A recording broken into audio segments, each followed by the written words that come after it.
This week, we are discussing sunsets and shorelines of Western Michigan with Nick Irwin. You are listening to the LAKESCAPE Photography Podcast.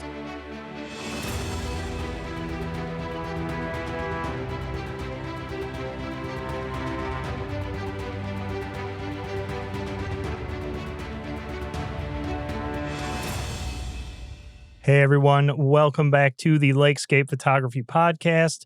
I am your host, Nicholas Albert, and this week I am joined by Nick Irwin. We're going to be discussing photography in Western Michigan and the many adventures and experiences that Nick's had.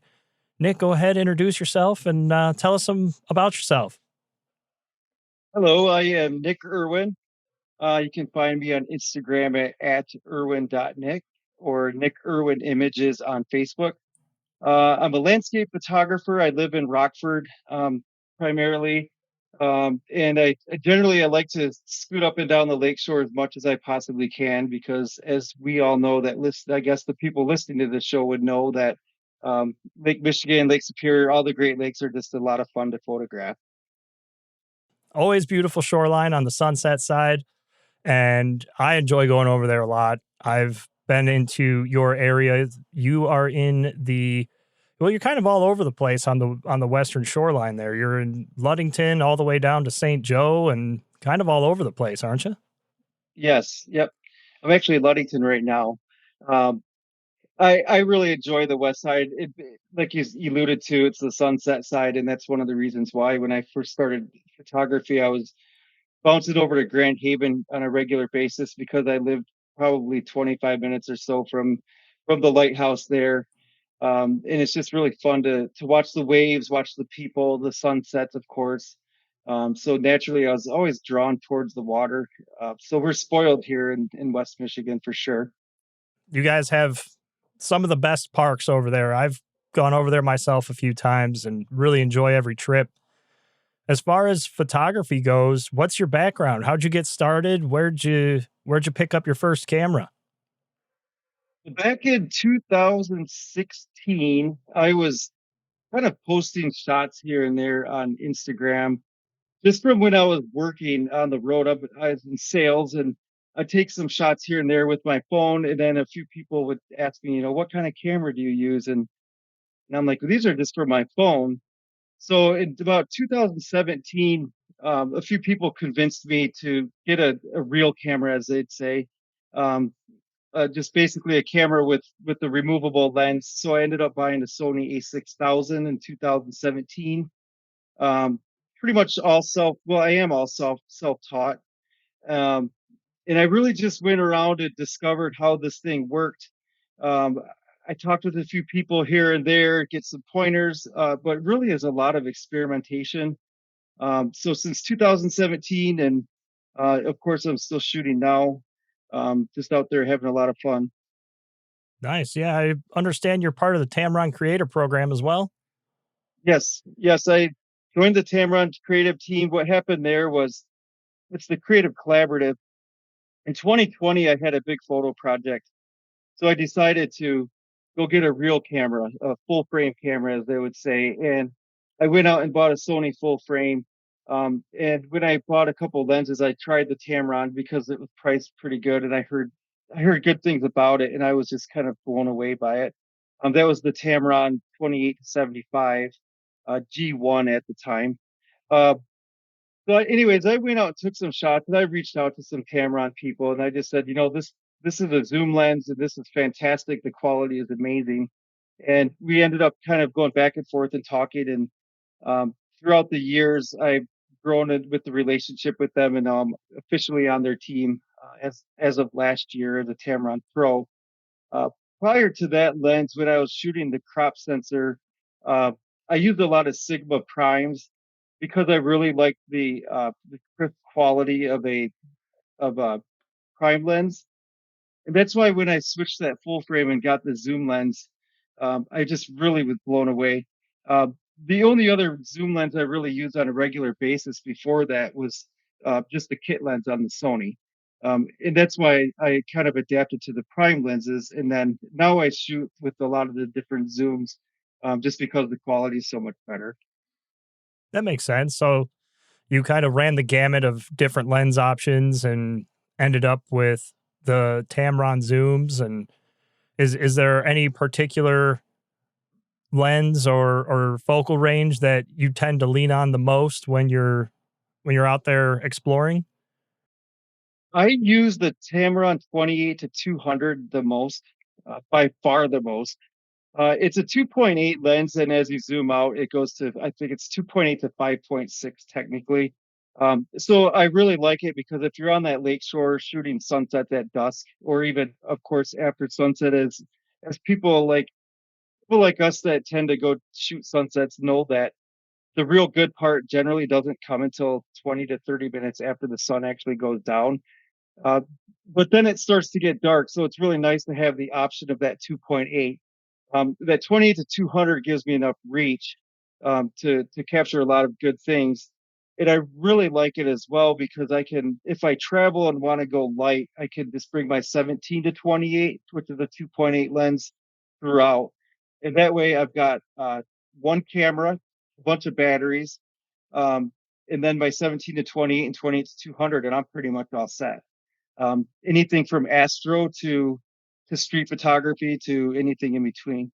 I've got to say, as a Nikon shooter, I am quite jealous of a 28 to 200 2.8. Even if it goes to 5.6 at the long end. That's pretty great. I mean, that's that two lenses in one for me. I carry a 24 to 70 and a 70 to 200. I've considered the 100 to 400, but ended up on the 180 to 600 as my super telephoto lens, and they're great. But what you just mentioned there of you can literally go out with a bag full of batteries and two lenses and cover everything. That's a game changer. And it's super sharp. That's the best part about it. Because, I started out with the 28 to Tamron has 28 rather than I think the other makers mainly have 24. 28 to 75.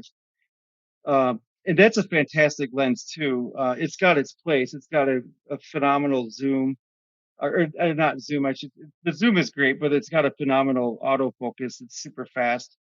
Uh, and then the 70 to 200, or the 70, I'm sorry, 70 to 180 is a fantastic lens too. But I just find that when I'm doing landscapes, I don't necessarily like to bring those things because, every time you add lenses to your bag, it gets heavy. You're hiking, you're trekking through the sand, and the less weight, the better. I always carried way more kit than I needed to, and I've really pared it down a lot these days to the point where I actually have started not even carrying my 14 to 24.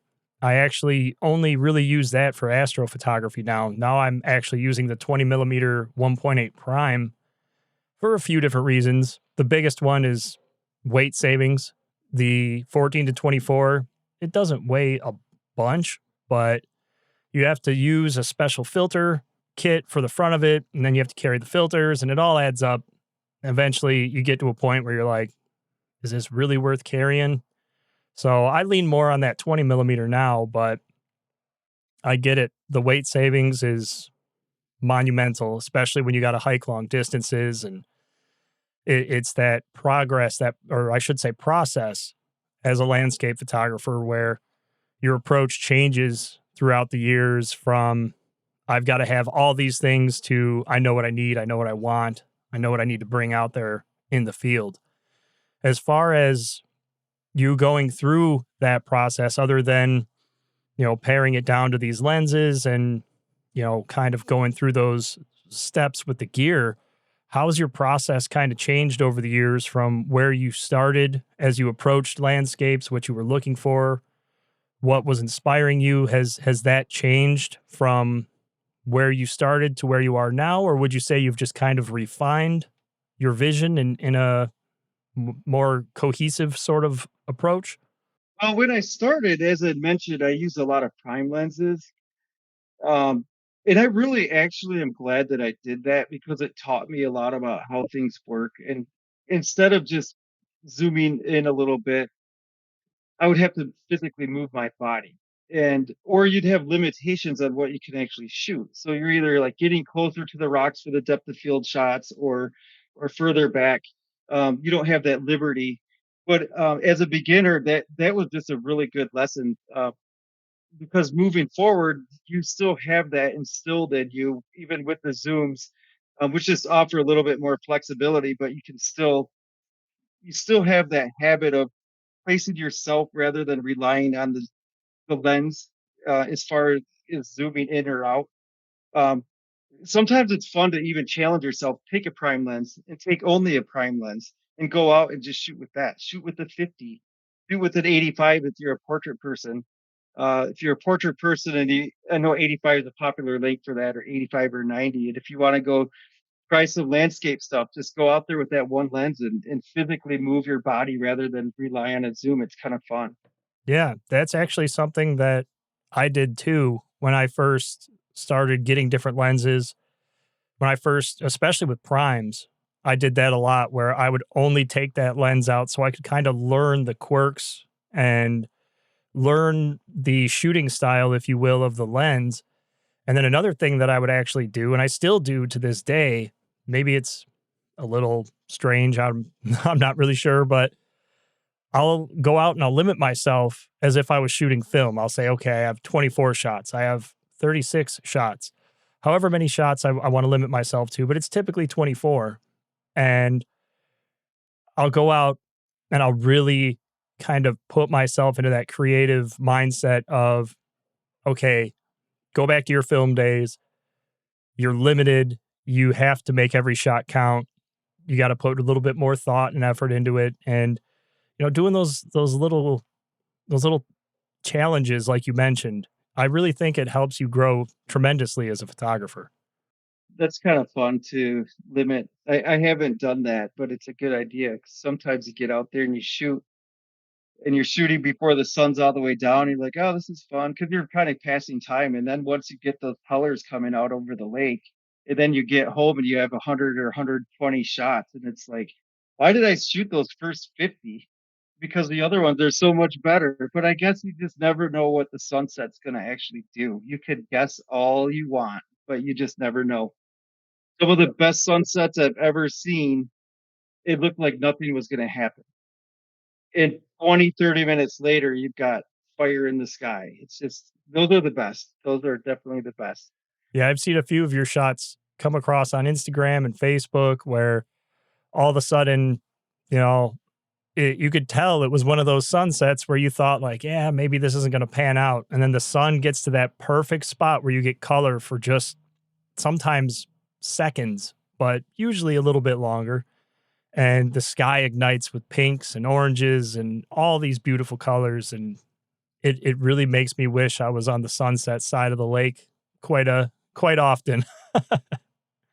But we make do with the sunrise side over here. Every once in a while we'll get lucky. So sunrises are good too. I don't get out to do them quite as much as sunsets. I think sunsets are just a little bit easier because of time of day. But sunrises, sometimes it's really nice to get out there and there's really not many people around, and it's generally quieter unless there's some crazy weather front coming through. So sunrises are pretty good too. I don't know, maybe it's just me, but I've noticed that depending on the time of year, sometimes sunrise light is a little bit softer than sunset. I noticed it mostly in summer. I've always kind of contributed to the humidity.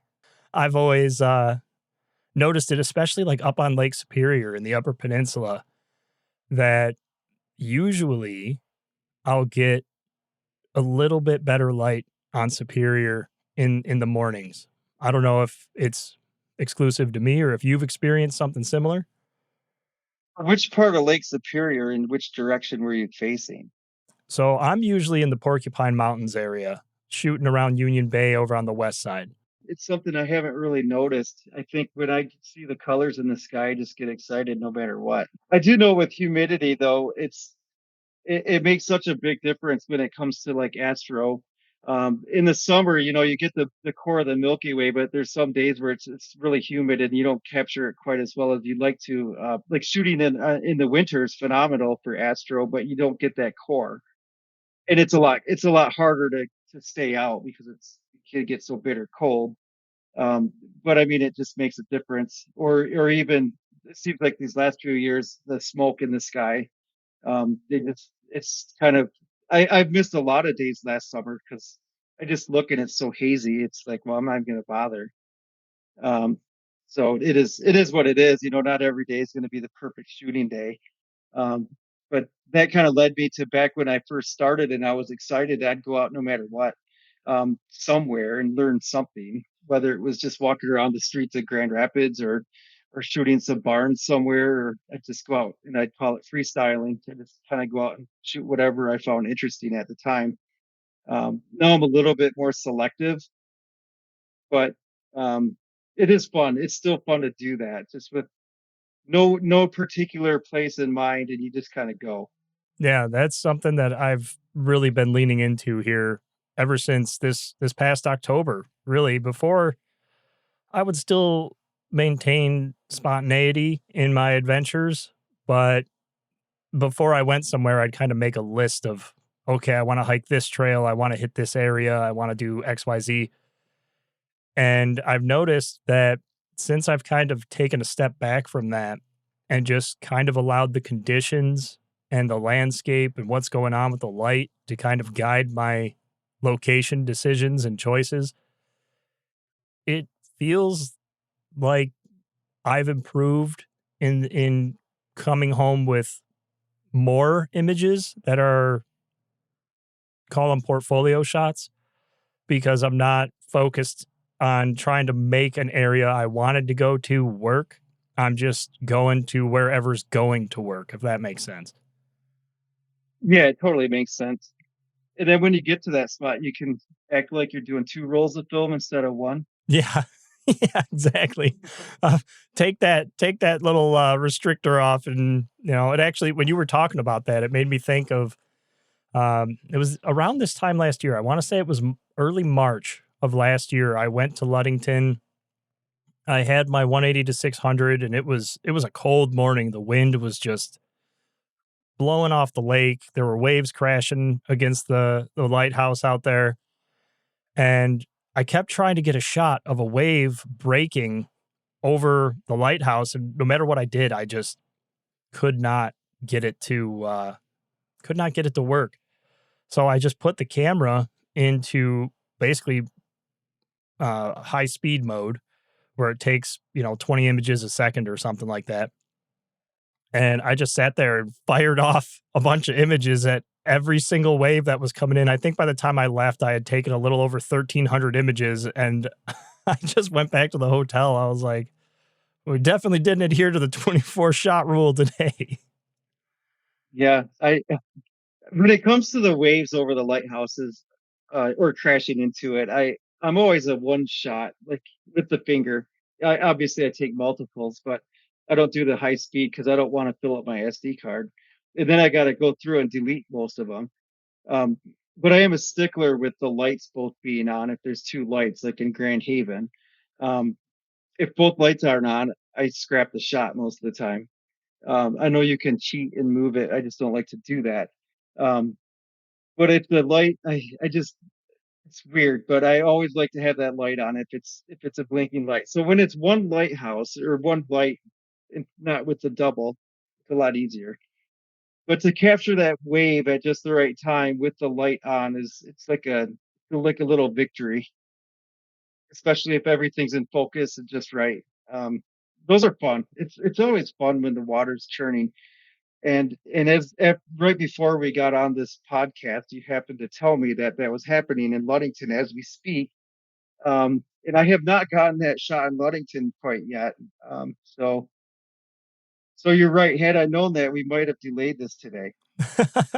Hey, I mean, full disclosure for all the listeners out there, I said I could save it until the end of the podcast before I told him, but he guessed it before I could even really say anything. So Well, in all honesty, my 150 to 500 is not with me, so it's okay.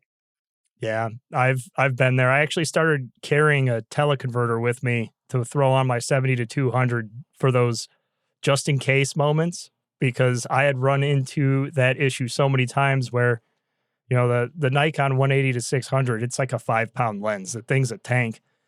Yeah, they're big. Yeah, it's not they're kind of unwieldy, they're heavy. You don't want to put it in your bag and hike around. So that was my compromise is, take a little bit of a ding on image quality, but it's not super noticeable unless you're like really pixel peeping. But Hmm. there was more than a few times where, especially being on the western shoreline of Michigan, where I wanted just a little bit more reach to get to a lighthouse or really try to isolate something along the shoreline and just needed it. Now I have it. And, it's one of those little lightweight, just in case things you keep in your bag. But, you know, there's so much to shoot on the west side of Michigan there. You guys have lighthouses, you have all this all these different geographical features from sand dunes to structures and all these different areas that you can go to. When you're thinking of places you want to go, what is kind of your deciding factor of I'm going to a lighthouse or I'm going to the dunes or I'm going somewhere, like you said, a barn, something like that? I tend to end up towards the lighthouses, and I think the big reason for that is just because it's one of those things that the clouds are generally best there because you can see so far over the lake, and there's so many different things you can do at the lighthouses. You can shoot the Milky Way at the right time of year.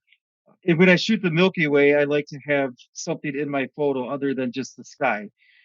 So add in a lighthouse, people like them, they can identify with them. So not only do you get the satisfaction of having a cool shot with the lighthouse, but then other people relate to it. You can see it just in comments like, oh, I used to go there when I was a kid, or my grandpa has a cabin up there, or whatever the case might be. There's a million of them. And and I just think that's really important if you're trying to relate with an audience. If you're trying to sell prints too, that's important. Which I don't necessarily go out of my way shooting things just to sell a print. It's just not why I'm out there. But obviously, if people really like it, then I can do that. But generally speaking, it's for me, it's just the sky, the weather, the clouds, the stars, the nostalgia of the lighthouse. Uh, well, the problem is we have so many good ones. Um, It's a good problem to have. yeah, it is a good problem, but I also don't want to be always at a lighthouse because there's other things that we can do. So it is a little bit tricky, but the longer I've been doing it, the more I kind of shoot what I want. It's more about just going out and enjoying it than doing it for other people or doing it for the likes, as they would say. Because as you know, and everyone else that's been on social media long enough, the algorithms kind of come and go whether they favor you or not. So I quit worrying about that and just kind of do what I like. In fact, some of my favorite shots are the ones that don't perform well, which is kind of funny. And I really like to do city shots. Like you're over on the other side of the pond, and I really like to shoot in Chicago. Um, it's just a lot of fun to do something different. All the tall buildings with the lights. I love to go to some of the national parks, just because there's cool things out that way. But when I go out is I try not to focus on a specific shot. Uh, I'd be lying if I say I didn't do that from time to time because there's certain places that you want to go and see it for yourself or do your version because there's certain places where there's only so many angles. But I really like to kind of go out and try something different every time. So that's another reason I think I'm drawn to the lighthouses because the sky is never really the same. That makes a lot of sense. And there's two things that you said there at the beginning that really resonated with me. And that was chasing the light and finding those relatable subjects. That's something that I think as you progress as a photographer, you kind of build that understanding of everything photography is light. It's truly just all about the light. And you need to go where you're going to get the best light. And then obviously include something that's relatable, meaningful, etc. with that light. And that is the perfect place to do it. Going to a lighthouse, going to something along the shoreline that people are going to see, they're going to relate to it, they're going to understand it, they're going to connect with it. It's something that I actually do in a lot of my trips too, where if I'm going to the Upper Peninsula, I'm going to Minnesota, Wisconsin, the Lower Peninsula, wherever I'm off to, I always try to plan my days, or I shouldn't say plan, but I always try to start my day where there's shoreline. I'll try to start it and end it there for that same reason, because that's where you're going to get the best light. It's where you're going to find those soft hues. You're going to get the great clouds, because I've been deep into the interior of the Porcupine Mountains or wherever, all over the place here in Michigan, Wisconsin, and you look up through the treetops and you just see the sky glowing with color, but you know you're never going to be able to translate that in an image through the canopy of a waterfall or, what have you. Not only is it the light, but the relatable subjects that really draw you to these places. And of course, the things that inspire you. We talked about it the other day before the podcast, where yes, the algorithms, they don't always favor us. It is what it is. You got to shoot for yourself, and the rest of it will fall into place. But going to those places and taking the images that resonate with you, that's huge. That's the biggest thing, is you have to have a piece of yourself in that image. Otherwise, it's really not going to make any sense to anybody else.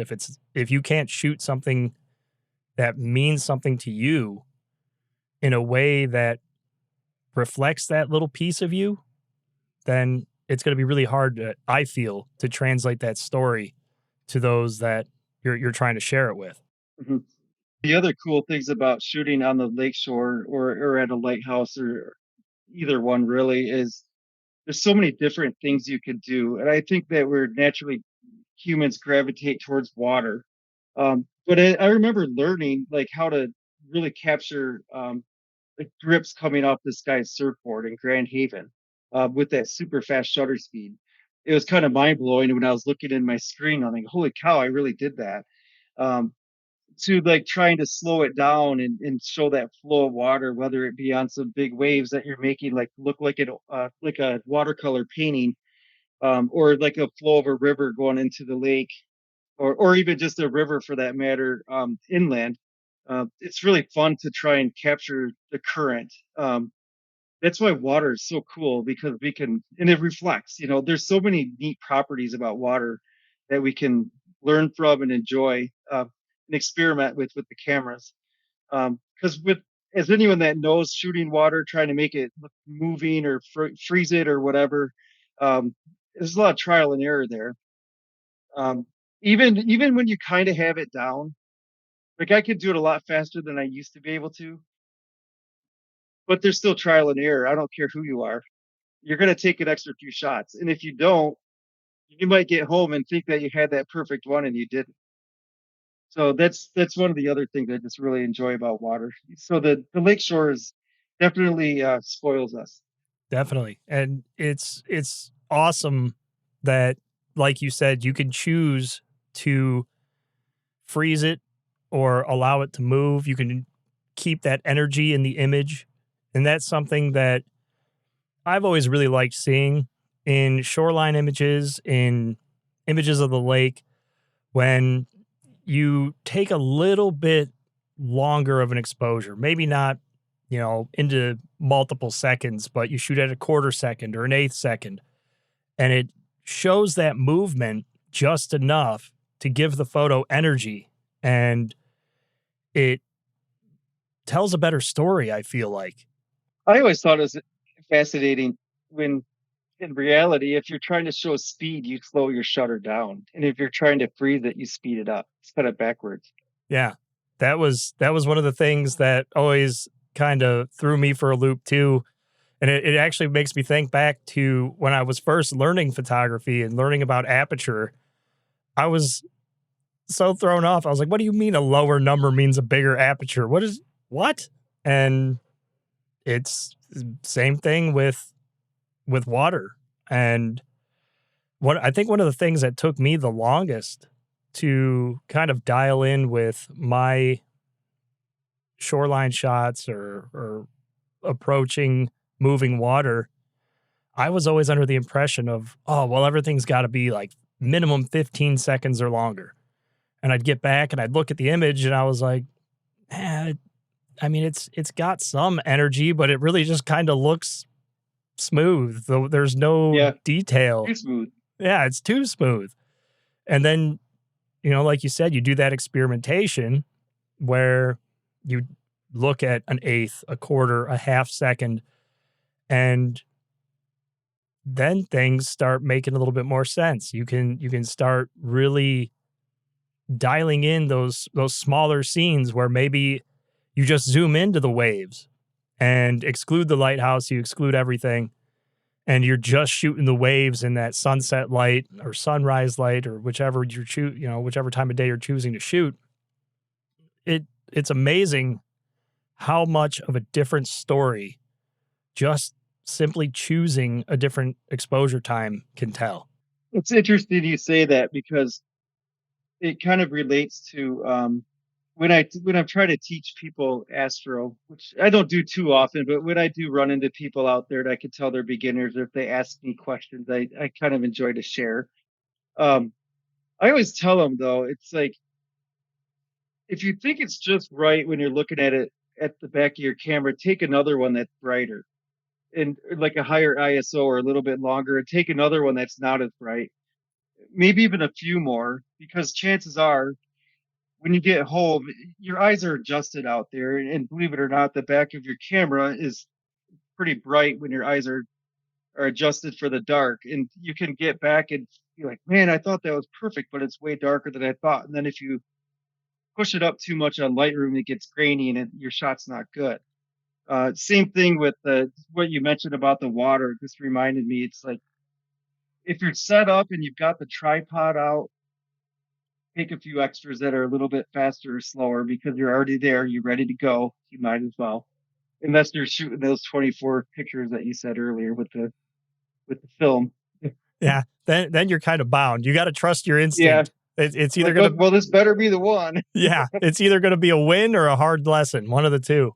One of the things that I like to do, especially with astrophotography, but really with all my images on playback, is I've learned the same thing over the years that you shouldn't trust the image on the back of the camera because your eyes are adjusted or you're just so in the moment, just elated with getting an image that you think is spot on a winner, that maybe you don't take that extra second to look at it. So what I usually do is on playback, I'll turn on the histogram and I'll kind of see where my histogram is falling and use that as an indication. Am I bright enough? Am I too dark? And what I usually try to do is expose to the right as much as I can without clipping, because I found that, especially if you're shooting raw, if you shoot to the right just a little bit and overexpose just a touch, especially with these images where you're trying to show movement, when you get into post processing, you can bring that exposure slider down just a little, and then you're going to have a shot with those clean details, clean shadows. You're not going to introduce a bunch of noise when you start manipulating the sliders, whether you're using Camera Raw or Lightroom. And it's something that I've learned to kind of rely on over the years, just as that extra little insurance policy. As long as you're still shooting at your desired settings, you can manipulate different things to maintain those settings, but shoot just a little bit brighter. And I don't know, I've found success with it over the years. My camera's actually got a setting on top where I can do plus or add or subtract to the exposure. I think maybe I should play around with that a little bit. I think it's just a quicker way to do what you're doing. Yeah, exposure compensation. Yeah, yep, that's what it is. I don't use it very often, and sometimes I've accidentally used it, and it's either helped my shots or completely ruined them. or I'm like, why are my shots all so bright? And then they look at it's like plus 2.5. Um, so I don't generally use that very often, but um, it is fun to play around with that stuff though. Yeah, I've done the same thing. It was actually this past July. I shot for the first day and a half and I could not figure out. I was like, why do all my shots look a little dark? And then the second day at sunset, I went to do exposure compensation. I realized I had been shooting at one stop underexposed the whole time. And I was like, well, that explains why everything has looked a little darker than it should have this whole time. But yes, word to the wise. If you're going to use it, make a mental note that you messed with it so that you don't accidentally leave it on and then continue shooting elsewhere. I've had other mistakes where I've accidentally had my ISO a little bit higher than it should have been from a prior shoot or whatever. I generally like to shoot on aperture priority mode, so I do play around with that with the ISO. And all of a sudden, if you're shooting at like 800 and it's bright out, you'll know. But then again, that might be how you learn how to freeze water coming off a guy's surfboard. Right. So just those are the little mistakes actually that kind of created just me learning throughout the years. And obviously, I've learned from a few other people as well. Um, I remember when I saw Walter Elliott had some cool Northern Light shots, and this was pretty early on, and I had messaged him. I'm like, hey, how did you know that was coming? Is it going to happen again? And it's just funny because now I know so much more about the Northern Lights, and he was very kind about how he responded. We had met a few times on the lakeshore, so obviously he knew who I was. But just looking back on it, I thought it was kind of funny, and I've learned so much since. But I was very grateful that he was so kind with that, or or even like astrophotography. I learned some things from a guy named Jeff Gerens who now does a lot of he does a lot of beautiful portrait work, um, but he also does landscapes. And when I was shooting with him on a regular basis, he was doing more landscape than portraits. And there's some pointers that came in there as well. So generally, when people ask me now, I um, try and lead them in the right direction because I think anyone that's a beginner starts somewhere, and that's how you kind of pick up on those things, or even doing like daytime long exposures, with the ND filters. I don't remember off the top of my head who I asked, but I'm like, how did you do that long exposure during the day, with the clouds moving or whatever? And it's an ND, 10 stop net neutral density filter.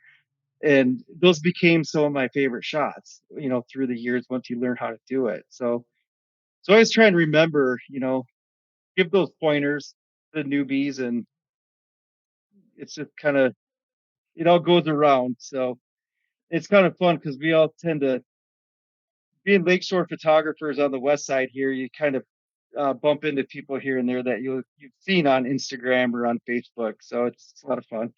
Yeah, I mean, I've met a whole bunch of photographers exactly in the same manner where you guys are just in the same place, same time, and you're like, "Hey, yeah, I know who you are. I've seen your images." Or, even over here in Chicago, I've ran into photographers from Michigan, from Minnesota, from all over the world, and it's actually one of the things I look forward to the most about my fall colors trip is, if you're going to a hot spot, Upper Peninsula, Minnesota, wherever you choose to go, you're bound to find other photographers and meet people that you might follow. You may have seen their work.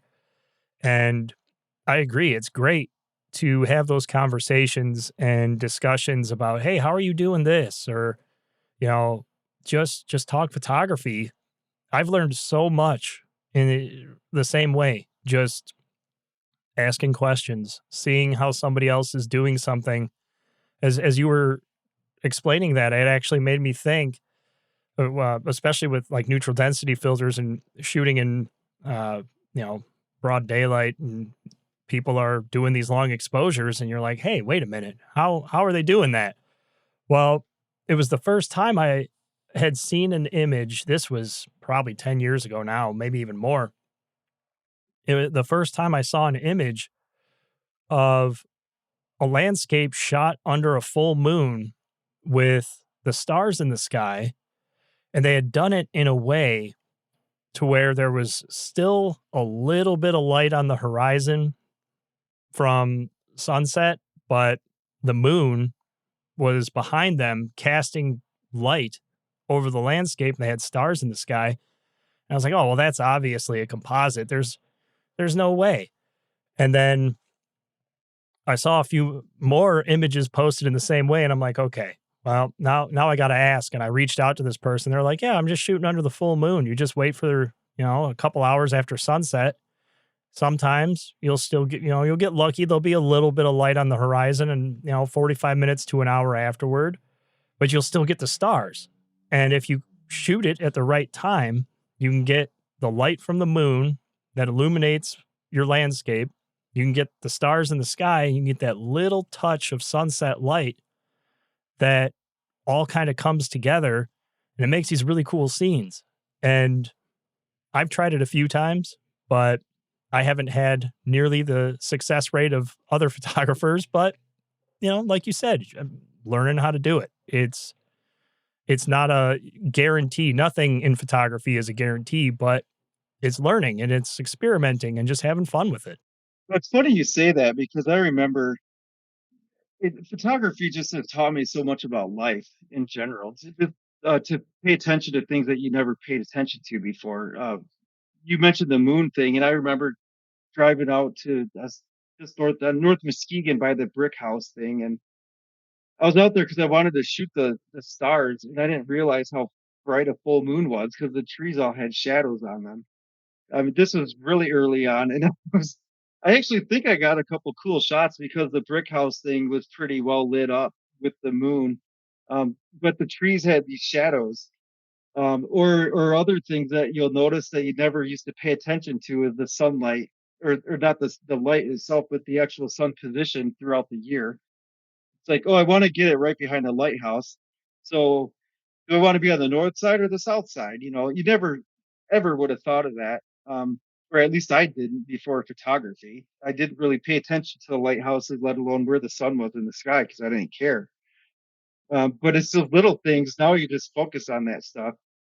And then you also have the curse, as I think it was Jeff Garens on the way to Chicago one time says you have the curse of the photographer, and I'm like, what's that? And we're driving by a barn on the highway, and the light was just right. And like, oh, the curse of the photographer, you constantly see things that you'd like to shoot, but you can't because you're driving or you're doing something else. And I was like, I never thought or never forgot about that, the curse of the photographer. But it's true. It is. It makes road trips exceedingly difficult, especially when you're still like 3 hours away from your destination and you're seeing all these great things and in sunset or sunrise light. And you're like, do I want to stop on the side of the highway and dig all my gear out? Is this really a prudent plan? I don't know. There's been a couple where I've almost done it. I have. Sometimes I'm like, why did I do that? Other times it was worth it. But usually it's 2 miles after I passed it because I'm so indecisive.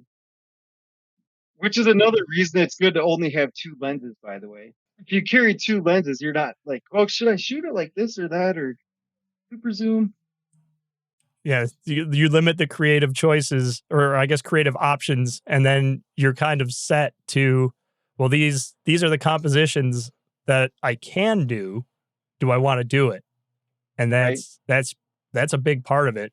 Where for gear is, like I said at the beginning of the episode, I used to walk around with so much stuff. I had so many options. I never knew what to do, and I'm still indecisive to this day. My wife will tell you I am all over the place when it comes to decision making.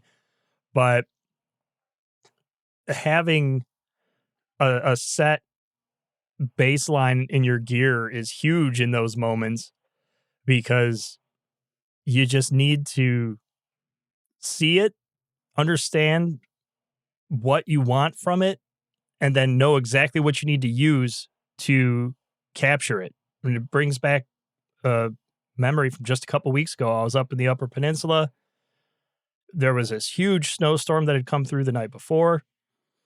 I was driving. I don't even remember the name of the road, but I was passing this forest and it was everything was perfectly covered in snow. And I thought I should turn around. I should go explore it. And I kind of second guessed myself. And then I saw light come through the clouds and they lit up these trees and it was just beautiful. I made a U-turn right in the middle of this highway and went and I parked on the side of the road. I threw my snowshoes on. I was like, I'm going for it. And I mean, I ended up getting a shot out of it. So I guess it wasn't a terrible decision, but it's always in the back of your head. Should I be doing this? I don't know. You're there, you might as well. Right, exactly. You're there. You may as well make the most of it. But I've never heard that before. The curse of the photographer. And Yep. it really is when you start shooting more frequently, you start seeing things. You start seeing things everywhere. Things that maybe are just a one off, and you should stop and or try and get an image. And I was gonna say I've done plenty where I actually did do the stop, and then you stand there and look at it and you're like, this isn't as cool as I thought it was gonna be, and you don't even bother. Yeah, But at least it doesn't live in the back of your mind bothering you. Like, well, if I ever would have taken that shot, would have been the wall hanger. yeah. So That's what usually convinces me to stop and at least try because I'll just continue driving or continue doing whatever I was doing. And in the back of your head, it's like this burning reminder that could have been the shot. That could have been it. And you just left it there. You can't do that. yep. And it's sometimes fruitful, sometimes not, but it really builds into, telling that story and what story you're trying to tell with the subject, the light, and again, going back to light, sometimes as you go by something, the light is perfect in that moment, but by the time you get to it, it's changed or something's different and the moment's over. And you can't fake it. You Right. can't fake the good light like that. I mean, some people try in Lightroom or whatever, and to a certain extent, it can be faked, but it's just not the same. And if you're the guy that shot it, then you know. But as far as telling a story, uh, with my images, I obviously there's some that aren't like this, but most of my shots I really do like to shoot low, and it gives it that feel that you're walking into the photo when it's done because you're showing the closeness of the ground and the detail, and then you can add the depth of field, whether it's really blurry in the back or a little bit cleaner or crisper. But I really like to shoot low so it looks like you're walking right into it. And I've told people in the past, it's like I like to look at it as I'm trying to. You've got the rectangular viewfinder, and I try and make a 3D shot out of that little rectangle that you're looking through um, by using the objects that are in it or by you. And like I said, using that depth of field. That's why I like to do aperture priority because you can quickly switch it um, to blur it or clear it up, but you still have control over exactly what you're shooting. Um, so that's kind of the style that I like the best. And it also goes to you could do that with long exposures or really any kind of photograph, but those are my favorites is to tell a story by making it feel like you're there. Yeah, bringing that three-dimensional feeling to a two-dimensional space. That's a huge part of photography that, you know, I always try to explain to people, like you mentioned, when you're out there and you see somebody that is learning or you can tell that maybe they're struggling a little bit because maybe they're including too much or maybe they just are overwhelmed by the options. It's that simplifying the scene and turning that chaos into an organized, inviting, appealing image that represents that three-dimensional space. And that's something that I struggled with for probably my first 3, 4 years as a photographer because I was convinced that everything had to be shot at like 14 millimeters in landscape photography. And I shot everything super wide and included way too much. And then I did the same thing where maybe I wasn't shooting at 14 millimeters. I was between like my personal preference is usually somewhere between like 18 and 24. But when you get low, you can incorporate that interesting foreground element that kind of provides scale or provides a line or something that guides your eye into the scene. And then you start building that three-dimensional space off of it with maybe contrasting elements or contrasting colors or a combination of these different elements, colors, light, all those different things that make a powerful image. Once you kind of shift your way of thinking to how do I represent this three-dimensional space in a two-dimensional setting, it really, for me, helped my approach tremendously in compositions, setting up shots, looking for the light, and kind of isolating subjects and that type of thing. To make it a little bit more tricky is when you're shooting it for commercially and they need negative space. So they what negative space is when they want some extra on that photo because they want to be able to put a logo of their business or their visitor bureau name or whatever the case might be. So if you're out there shooting for licensed photography type things, it's a little bit different because you have to try and incorporate that beautiful image, but you have to keep it bigger most of the time, not always, but generally that's how a lot of these people want those things, and it's a little bit more challenging, but it's kind of fun because you have to view it a different way. Yeah. Yeah, that's something that I've actually been working on a lot myself over the last couple of years is use of positive space, negative space, how they relate in an image like what we were just saying, shooting low. That's something I did all the time. And then I realized, especially with like, say, multi-tier waterfalls, where there's an upper falls and a lower falls, but you've got this space in between of just flowing water for 10 feet or so. I'd get real low and I'd cut that out. And then I'd get back and I'd look at the image and I was like, something doesn't feel right. And you go back, you try again, you realize, hey, if I bring the camera up just enough to Hmm. include that little band of water to link these two elements together, it makes a more clear story, a more cohesive story. And I can't imagine the challenge of trying to include more negative space while doing that to, you know, logo placement or information. That would definitely be a challenging endeavor. Well, definitely, if you're shooting a vertical image like that, I would assume it would be vertical with the waterfall. If it's more of a narrow waterfall, it would definitely be challenging. You can't do it in every image, and if you did, then obviously the if you had too much foreground of the water, you're losing the size of the falls. The waterfalls can be really challenging, and I always thought they'd be easy. Um, because you can, if you know how to do the daytime long exposure, you can do the wispy water and all that, which is fine. But it's tricky because you want to show size, and it's easy to pull out that 14 millimeter lens and capture the whole fall, but it doesn't show size. And some of the best waterfall shots I've seen are not mine. It's like people getting really close, and even just a portion of the fall where they zone in on some cool rock structure that's in there with the current going over it. And sometimes I'll see that in my own shots if I'm zoomed way in, pixel peeping, as you would say. And I'm like, why didn't I just zoom in with the camera?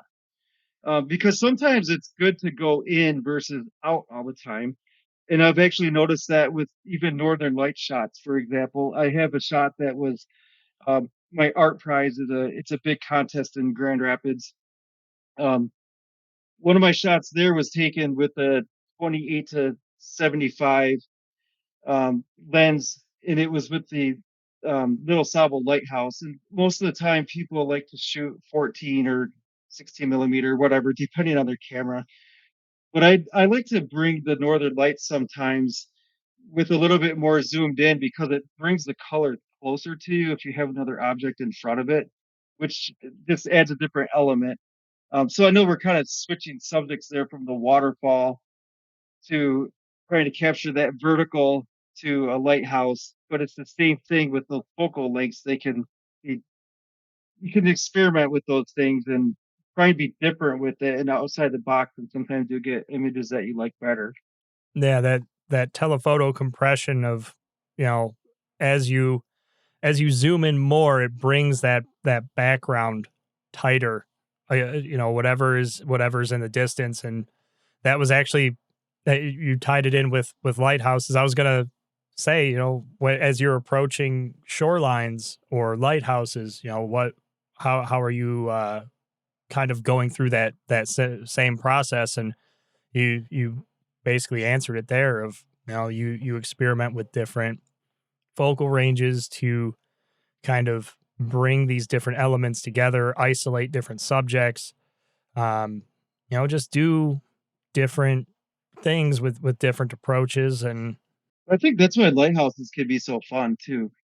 Some of them have, like Grand Haven, for example, has the one pier with the fog house and the lighthouse. Then you've got the north, the North Pier, my favorite pier, the Fisherman's Pier, where sometimes you'll get water on there that you can capture reflecting.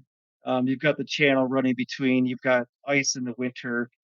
Um, you've got the rocks you can play with, the dune grass. I mean, there's a million different things you can shoot. And then the sun, of course, depending on where it is in the sky, whether it's peeking through the clouds or not there at all. I mean, it's always different. It's always fun. That's why sometimes the lighthouses with the catwalks, I really enjoy those. But I think my favorite lighthouse is probably Little Sable. There's some good personal memories there of learning things on my own, teaching other people things. Just good memories there. So I had a feeling that you might ask me what my favorite lighthouse was. Um, you were not incorrect. but the problem is, it's also Grand Haven. It's also Ludington now because we have a place here. Chris Point is a great one. Big Sable's fun because you can walk to it and get chased by animals on the way back. Um, you want to avoid getting chased by animals. or thinking you're getting chased or hearing things or whatever the case might be. Yeah. Um, but I mean, there's so many good ones. There really are. There's some on my list I haven't been to yet. What's that one in Minnesota? Oh, Split Uh, Rock. yeah, I would like to see Split Rock. But that's one of those ones that I've seen a million pictures of it, and it seems like everyone seems to be at pretty much the same spot.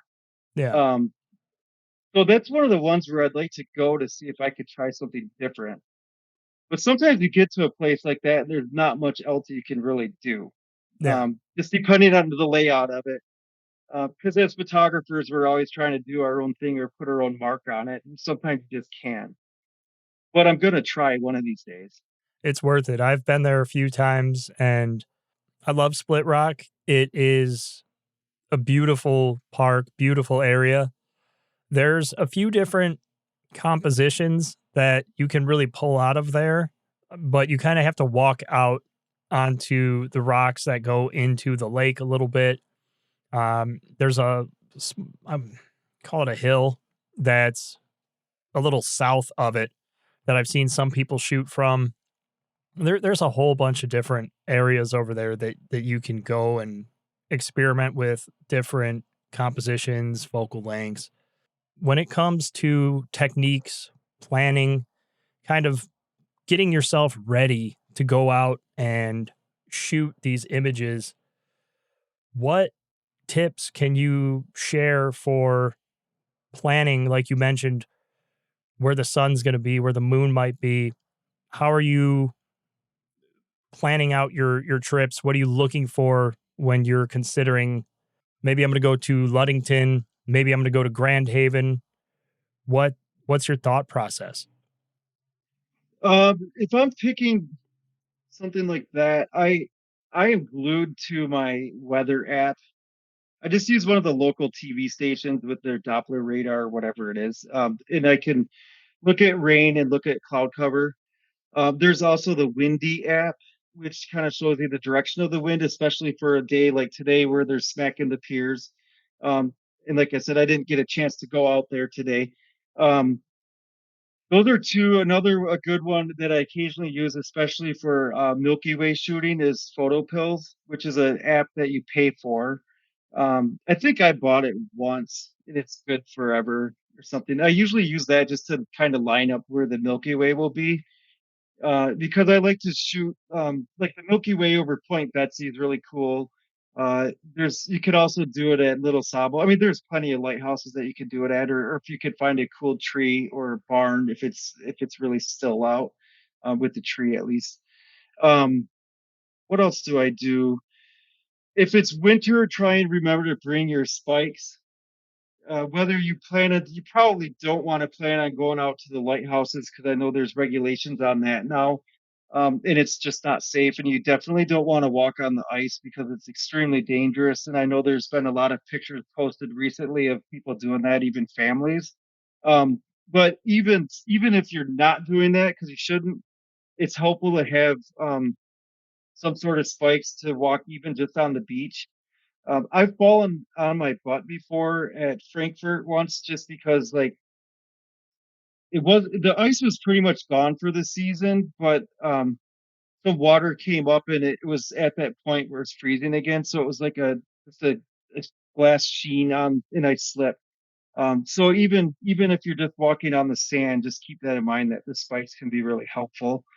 Um, but as far as planning, and the weather's the big one, obviously for clouds for a sunset and clear for the sky. In Northern Lights, another one is a couple of different Northern Lights or Aurora apps are helpful, and that's the whole different conversation that you could have with someone that's more of an expert. I know some things to look for. I know what the KP index should be.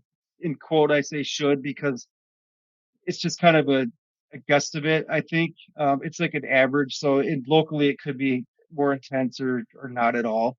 But then you have your wind speeds and things like that. But at least with the apps, you know when it's potential going to come out or potentially going to come out. Um, but with Northern Lights, I've shot them enough times and I've missed them more than I've shot them. And I've come to the conclusion that it's just nice to be under the stars. And if the Northern Lights show up, then it's a bonus. And if they're supposed to show up because the news tells you they're showing up, then they're probably not going to. And there's a ton of people out. This last year was a little bit different because they were supposed to, they actually did. Um, so I guess those are a few tips. I mean, we live in a day of technology, so these little apps and things really can help you plan your trip. I mean, even as far as like putting it in Google Maps, because you know how far you're driving. Photo pills will tell you where the sun's going to be. But honestly, most of the time, I don't like looking at all that because I like to just get out there and shoot. And if it's supposed to be sunny, sometimes it's not sunny because we live on the Great Lakes and it just does what it wants to do sometimes, and you just have to learn to like it or just enjoy yourself out there. And I've noticed since over the last few years, I've become a little bit more selective as far as when I actually go shoot. But I always know that when I'm actually out there, I'm glad I went. So that's something to remember. Um, it's one of those things. Even if it doesn't turn out the way that you thought it would, you just have to learn how to manage your expectations. Yeah, that's very true. Is just not expecting the incredible, amazing wow shot. And if it presents itself, awesome. But if not, it's still an opportunity to get out there and practice and learn and just enjoy it. Or And just take a walk.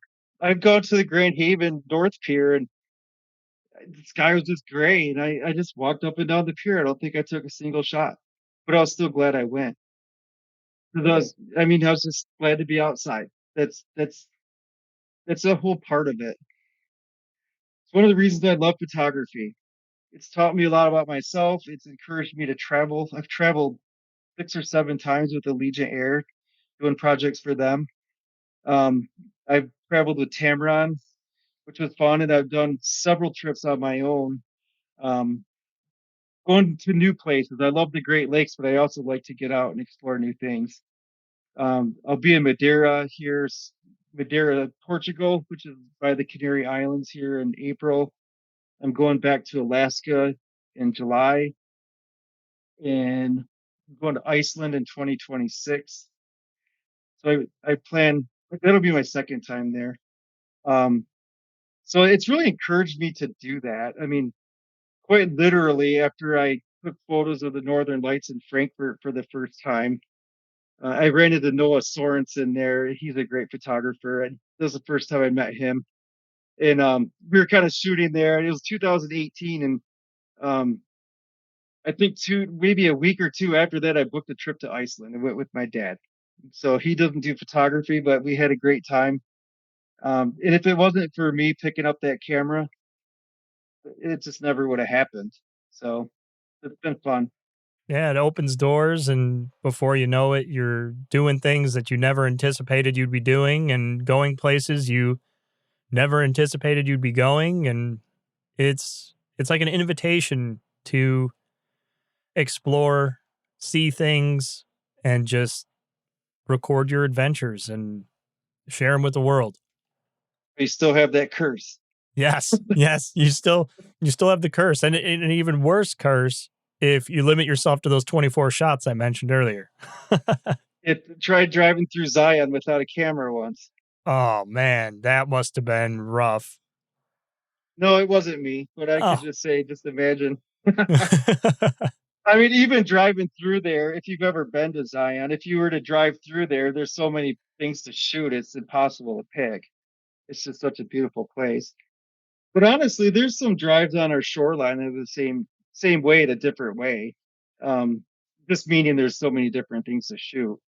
Right. I mean, I love seeing the reaction of I like going to what is the number on the Sleeping Bear Dunes, the really tall one? Um, number 10, number 9, number 8, I don't remember.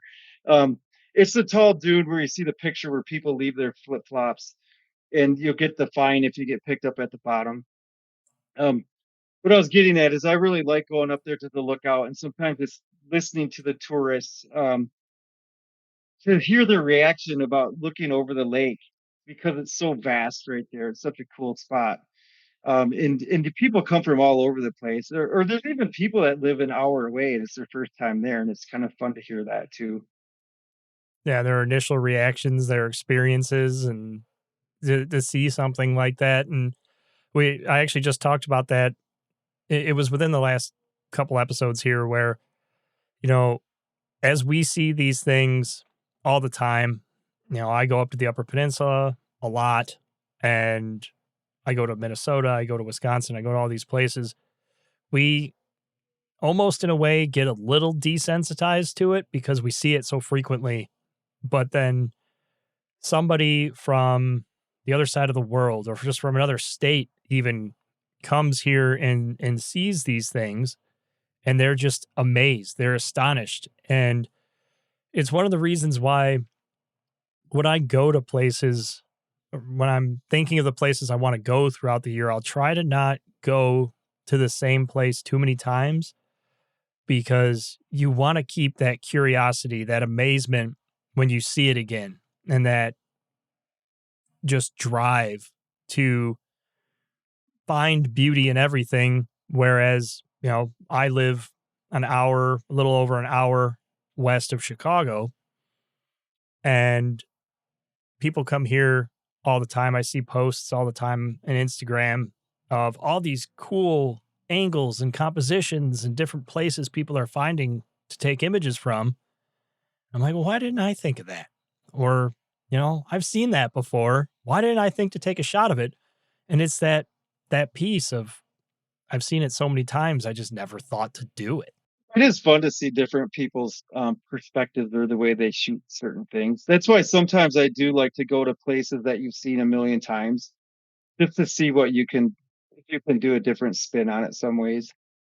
And sometimes, like I mentioned before, sometimes you can't. If there's like a little lookout area, I mean, you can go wider, more zoomed in, but sometimes there's not much you can do, and sometimes you can. I prefer to go to the places where you can, but sometimes you just don't know until you go. Right. Or it's one of those stopped along the way type of things.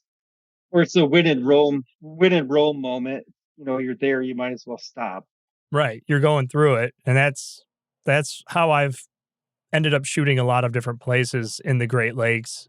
You're driving through and maybe you need to stop and take a break or you need gas or whatever. And you're like, you know what?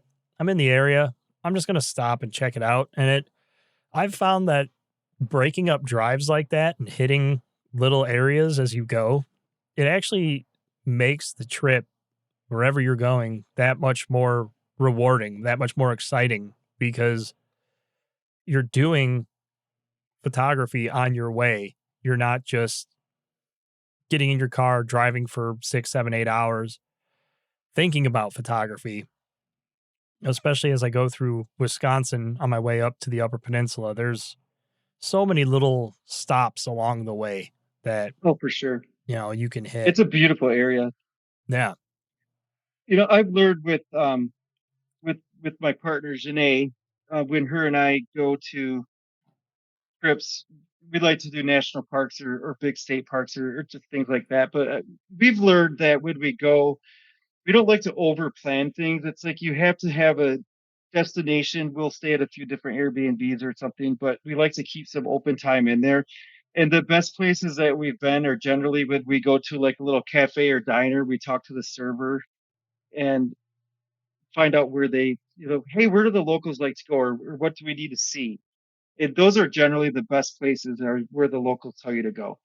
Yeah. And that could be the case anywhere in the US, whether it's Michigan, Minnesota, Wisconsin, it doesn't matter. Or a big city, it doesn't matter. Talk to the locals and they'll steer you the right way, even if they don't even own a camera. Yeah. That's something that I've learned over the years too is, talk to people. Just let them know, hey, I'm here to hike and see things and go places and, get off the beaten path. You can get recommendations of some really cool places. I mean, back in 2021, I stopped in at a little shop in Grand Marais, Minnesota. I just needed to buy some gloves. And the guy asked that at the sales counter, he goes, well, where are you going? I was like, oh, I'm a photographer. I'm just checking out the area here in winter. It was my first time up there in the winter. And he started giving me all these different places to go and check out. And I ended up going immediately after I left, and there were awesome spots, just beautiful places that I would have never have thought to go otherwise. One of them wasn't even on Google Maps. You couldn't just like type it in and search it. He literally pointed at where it was on my phone, and he was like, "Here, you just park here and then walk there, and you'll find it."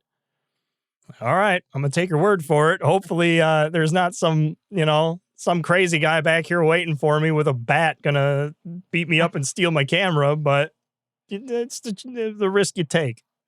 Yeah, it's true. We've had hand drawn maps before. Like, where's this taking?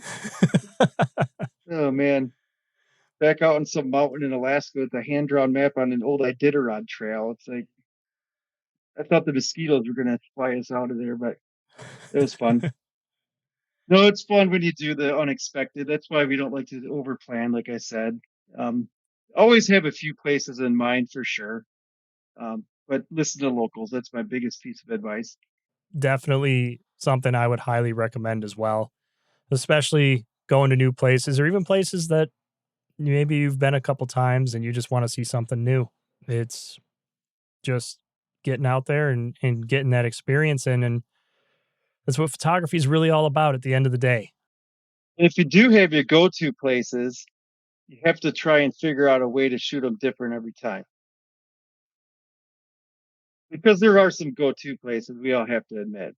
Oh, definitely. The whole I got to get out of the house and go to the lake type of shot, or just grab the camera and go. There's got to be the go-to places too. So anyways, I do have a question for you. You like the UP a lot. Where's your favorite? Where's your go-to place in the UP as far as like the general area? So my go-to is typically the Porcupine Mountains. I've spent a lot of time up there. In 2024, I basically dedicated the entire year to going there. And to prevent myself from getting burned out on going there, I basically set what I call a discovery goal and a return goal. And what I would do is on every trip, my goal was to discover at least one new place and return to one place I had previously been. And this was all really in preparation for fall colors. I had a big fall colors trip planned there at the end of 2024 in October. And I wanted to see the different areas under the different seasons, different water flows, at different waterfalls and different light, how the seasons affected everything. And I think it really worked out. If you're going to those places where you go there a lot, you go there, maybe like you said, it's in your own backyard, it's just a local spot you like to hit. Mhm. Setting that discovery goal and that return goal in the Porcupine Mountains, it's for me, it worked great. There's a lot to do up there, not even necessarily in the Porcupine Mountains. I mean, you could spend a week hiking the trails in there and still not see everything, but there's beautiful places around it as well. You've got the Black River over to the west of it. You've got Bond Falls to the east of it. Um, there's so much to do over there. It's like a photographer's playground. Yeah, it surely is. I was there in August, and I did kind of what you did without realizing it. I went to a couple small waterfalls that I'd never been to. I don't even remember the name of them off the top of my head, but it was really cool. One of them, it was a series of them, and there's really bossy rocks. It was just really pretty. And I went there because I didn't think there'd be many people. And then I ended up hiking in about 2 more miles just because it was a pretty trail.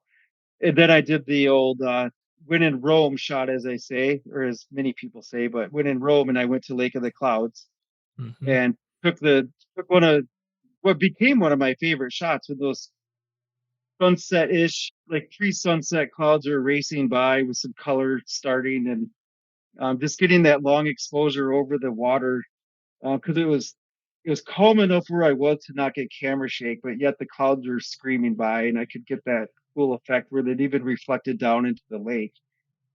So that was really neat. And I've seen so many pretty shots from up there. It's such a cool spot. Yeah, it's one of my favorite places to shoot from, and I spent the better part of 4 years waiting to get the shot that's actually the podcast cover art. That Yeah. yeah, I had gone there so many times, and I was honestly just exhausted with it. I was like, I don't think I'm ever going to get the conditions that I really want. And just on a whim, one morning in 2023, I was like, I'm going there. I'm just going to try, and it finally worked out. And now that I've kind of, for lack of a better term, checked that shot off of my to-do There list. Now, you go. yeah, in 2024, I just decided, you know what, I'm going to explore more. I'm going to go into the interior. I'm going to find other points to shoot from, and it was great. I mean, there's so much to do out there, and especially if you like going camping or backpacking, you can do the backcountry sites. And there's some that are super easy to access, and others that you got to work for a little bit. But once you get back into the interior, especially on like the Lake Superior Trail, it's beautiful back there. The Big Carp River Trail, just so much. There, you're on an elevated portion for like the first 4.5 miles, and then it drops you down into the interior. You can get back there. You can see some really cool waterfalls. Shining Cloud Falls is back there. Bathtub Falls. Um, Over on the eastern side of the park, there's Little Union River over there. And in the spring, there's a whole bunch of really cool waterfalls back there that kind of come to life with the rain and snow Oh, I melt and bet. everything else. Just an awesome place. But this year I'm taking a break. I was in the area a couple weeks ago. I figured, you know what? I'm going to start off the year somewhere where I'm familiar, but then the rest of the year it's going to be explore new areas or maybe areas I haven't explored enough kind of thing. That's that's the way it goes in photography. It's true. Well, thank you again, Nick, for jumping on an episode with me. I greatly appreciate it. Great discussion. It's been awesome discussing some of your moments and approaches here in the Great Lakes. Where can people find you and connect with you out there and see some of your work? The best way you can find me is Instagram is irwin.nick. That's IRWIN.NICK. My Facebook page is Nick Irwin Images. Those two platforms are where I share most of my photography. My website is nickerwinimages.com. And I would suggest if you want to find me, just look for me on the beach with my camera. And if you see me, make sure you say hi. Awesome.